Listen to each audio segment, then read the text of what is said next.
Hi అండి, అందరూ ఎలా ఉన్నారు? ముందుగా మీరు కనుక నా ఛానల్ని ఫస్ట్ టైం చూసినట్టయితే ప్లీజ్ సబ్స్క్రైబ్ టు మై ఛానల్ని సబ్స్క్రైబ్ చేయడం మర్చిపోకండి. ఈరోజు మనం కుక్కర్లో టమాటా రైస్ ఎలా చేయాలో చూద్దాం. చాలా సింపుల్గా, ఎంత సింపుల్గా చేసుకోవచ్చో అంత టేస్టీగా ఉంటుంది అనమాట ఈ టమాటా రైస్. ఇది మనం పిల్లల లంచ్ బాక్స్లోకి అయితే పర్ఫెక్ట్ డిష్ అని చెప్తాను. చాలా చాలా టేస్టీగా ఉంటుంది. కుక్కర్లో ఉన్నా కూడా ముద్దగా అవ్వదు, చాలా బాగుంటుంది. ఇది నేను బాస్మతి రైస్తో చేయలేదు, మన రెగ్యులర్ రైస్తోనే చేశాను. మీరు బాస్మతి రైస్తోనే రెగ్యులర్ రైస్తోనే ఎలాగైనా ఇదే ప్రొసెసర్ అనమాట. ముందు ఒక గ్లాస్ రైస్ తీసుకొని అది మనం కొంచెం వాటర్ బాగా కడిగి వాటర్ పోసుకొని నానబెట్టుకోవాలి.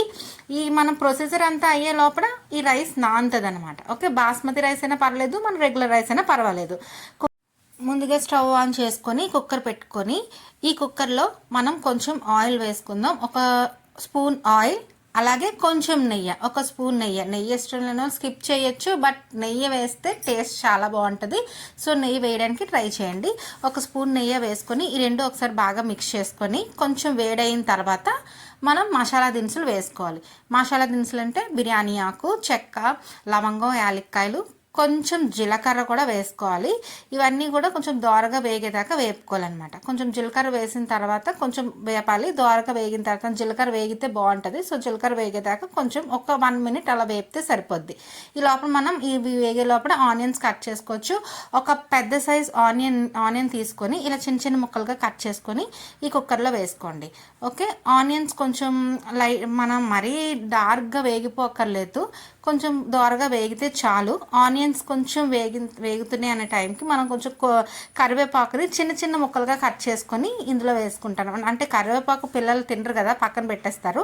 ఇలా చిన్న చిన్న ముక్కలుగా కట్ చేసుకుంటే పిల్లలు కూడా ఇష్టంగా తింటారు, టేస్ట్ కూడా బాగుంటుంది. సో కరివేపాకు కొంచెం వేగే లోపల కొంచెం సాల్ట్ వేసుకుంటానండి, ఎందుకంటే ఉల్లిపాయలు మంచి గోల్డెన్ కలర్లో వేగితే ఉల్లిపాయల్లోనే నీరు బయటకు వచ్చేసి.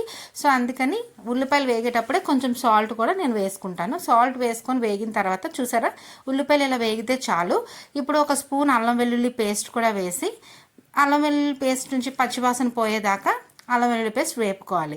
ఓకే, అల్లం వెల్లుల్లి పేస్ట్ వేగేటప్పుడు కొంచెం పుదీనా వేసుకొని ఒకసారి వేపుకొని, పుదీనా కొత్తిమీర రెండు కూడా వేసుకొని వేపుకోవాలి. కొత్తిమీర పుదీనా కొంచెం వేగిన తర్వాత లైట్గా కొంచెం వాటర్ వేసుకోండి, లేదంటే అడుగు పట్టేస్తుంది. జస్ట్ ఒక్క స్పూన్ వాటర్ చాలు.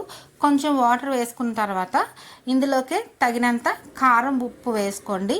నేను 1.5 స్పూన్ కారం వేస్తున్నాను. యాక్చువల్లీ పిల్లలకి పెడతాం కాబట్టి 1.5 స్పూన్ కారం. మీరు కొంచెం ఎక్కువ తినే వాళ్ళు అయితే 2 స్పూన్స్ కారం వేసుకోండి. మీరు ఇక్కడ అబ్జర్వ్ చేసుంటే నేను పచ్చిమిరపకాయలు వేయలేదు. మీరు కారం ఎక్కువ తినే వాళ్ళు అయితే పచ్చిమిరపకాయలు కూడా వేసుకోండి. ఉప్పు, కారం, పసుపు అన్నీ వేగిన తర్వాత ఇలా ఆయిల్ పైకి తేలుతుంది.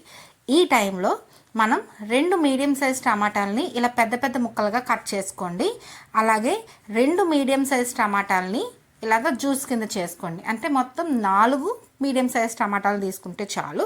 ఎందుకంటే మనం మధ్యలో ముక్కలుగా తగిలితేనే కదా టమాటా రైస్ బాగుంటుంది. అందుకనే 2 మీడియం సైజ్ టమాటాలని ఇలా పెద్ద ముక్కలుగా కట్ చేసుకోండి. ఓకే, ఇలా టమాటాలను కట్ చేసుకొని ఇవి కుక్కర్లో వేసిన తర్వాత ఒకసారి బాగా మిక్స్ చేసుకోండి. ఉప్పు, కారం అన్నీ టమాటా రసానికి పడతాయి. అలాగే సిమ్లో పెట్టుకొని మూత పెట్టుకొని ఒక 5 మినిట్స్ మగ్గించండి. మధ్యలో మూత తీసి కలుపుకుంటూ ఉండండి. బెల్ట్ విజల్ ఏం పెట్టకుండా సిమ్లో పెట్టి ఒక 5 మినిట్స్ మగ్గిస్తే చాలు. మనకి ఇలాగా ఆయిల్ పైకి తేలుతూ ఉంటుంది అనమాట. ఈ టైంలో మనకి టమాటా ఉడికిపోయినట్టే. టమాటా ఉడకకపోతే స్మెల్ వస్తుంది, బాగోదు. సో టమాటా ఇలాగ ఆయిల్ పైకి తేలితే ఉడికినట్టే. ఈ టైంలో కొంచెం గరం మసాలా, ధనియాల పొడి, ఒక స్పూన్ జీలకర్ర పొడి కూడా వేసుకోండి. నేనైతే ధనియాల పొడి, జీలకర్ర పొడి వేయను నా ఫుడ్లో, ఎందుకంటే మా మమ్మీ ఇస్తారు నాకు కారం. అందులో ధనియాల పొడి, జీలకర్ర పొడి అన్నీ వేసి మసాలా కారం కింద చేసిస్తారనమాట. సో అది సరిపోతుంది. ఇందాక మనం కడిగి నానబెట్టిన రైస్ ఉంది కదా, నీళ్ళు మొత్తం వంపేసి ఇందులో రైస్ వేసుకొని హై ఫ్లేమ్ మీద ఒక 1 మినిట్ వేపండి చాలు. ఇప్పుడు వాటర్ కొలత, ఒక గ్లాస్కి బాస్మతి రైస్ అయితే ఒక గ్లాస్కి 1 గ్లాస్ వాటర్ సరిపోతుంది. అదే సోనా మసూరి రైస్ అయితే ఒక గ్లాస్కి 2 గ్లాసులు వాటర్ వేసుకోవాలి. కానీ ముద్దగా అవ్వకుండా ఉండడానికి 2 గ్లాసుల మీద కొంచెం పావు తగ్గించండి. అంటే 1:75 రేషియోలో వేసుకోండి. ఓకే, అలాగే ఈ టైంలో ఉప్పు, కారం చూసుకొని విజల్ పెట్టి కుక్కర్ని క్లోజ్ చేసేయండి. ఓకే, మనం ఉప్పు కారం అన్నీ సరిపోయలేదు, లేదంటే కొంచెం అడ్జస్ట్ చేసుకొని మనం కుక్కర్ని రెడీ చేసుకోవచ్చు. ఇక్కడ మనం బాస్మతి రైస్ అయితే 1 విజిల్ చాలు, సోనా మసూరి రైస్ కాబట్టి 3 విజిల్స్ వేయించండి. విజిల్ అయిన వెంటనే ఓపెన్ చేయొద్దు, కొంచెం ప్రెషర్ పోయిన తర్వాత అప్పుడు మీరు ఓపెన్ చేసి చూస్తే నిజంగా టమాటా రైస్ ఎంత టేస్టీగా వస్తుందో. ప్రస్తుతానికి వేడి మీద కొంచెం మాయిస్ట్గా అనిపించినా కూడా కొంచెం చల్లారిన తర్వాత చాలా చాలా బాగుంటుంది. ఇది లంచ్ బాక్స్లోకి, మనం ఏదైనా సాటర్డే ఓన్లీ ఒంటిపూట చేసే వాళ్ళకి కూడా ఈ బిర్యానీలా ఉంటుంది నిజంగా. టమాటా రైస్, టమాటా బిర్యానీ ఏదైనా ఒకటే. ఇది మనం రైతాతో సర్వ్ చేసుకుంటే ఇంకా టేస్టీగా ఉంటుంది. మీరు కనుక నా ఛానల్ ఫస్ట్ టైం చూసినట్టయితే సబ్స్క్రైబ్ చేయడం మర్చిపోవద్దు. ఇది మీకు నచ్చితే మీ ఫ్రెండ్స్కి కూడా షేర్ చేయండి.